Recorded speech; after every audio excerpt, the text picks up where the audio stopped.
தளபதி விஜயுடைய மூவியான the greatest of all time இந்த படம் ரிலீஸ் ஆன 11 டேஸில் தமிழ்நாடுல 181.40 crore, கர்நாடகாவில் 26 crore, ஆந்திர பிரதேஷ் மற்றும் தெலுங்கானாவில் 12.95 crore, கேரளாவில் 12.75 crore, ரெஸ்ட் ஆஃப் இந்தியாவில் 22.80 crore, ஓவர்சீஸில் 150.30 crore.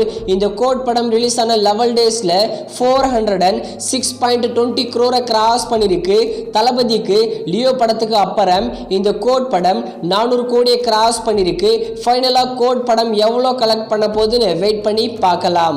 அடுத்ததா மூக்குத்தி அம்மன் 2 ஆல்ரெடி ஆர்ஜே பாலாஜி மூக்குத்தி அம்மனை பிளாக் பஸ்டர் கொடுத்துருக்காரு. மூக்குத்தி அம்மன் 2வை சுந்தர் சி டைரக்ஷன் பண்ண போறாருன்னு அஃபிஷியலாகவே சொல்லியிருக்காங்க. யார் யாரெல்லாம் இந்த படத்தில் சேர்ந்து நடிக்க போறாங்கன்னு வெயிட் பண்ணி பார்க்கலாம்.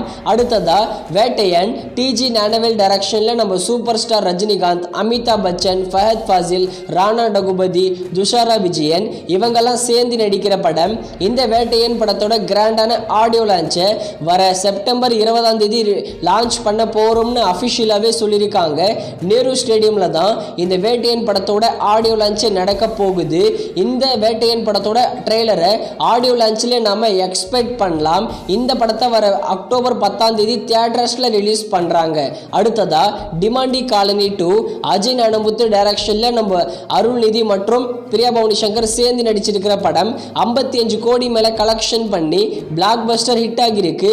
இந்த டிமாண்டி காலனி 2 படத்தை வர செப்டம்பர் 27ஆம் தேதி ZEE5ல தமிழ் மற்றும் தெலுங்கு லாங்குவேஜில் பிரீமியர் பண்ண போறோம்னு அஃபிஷியலாகவே சொல்லியிருக்காங்க.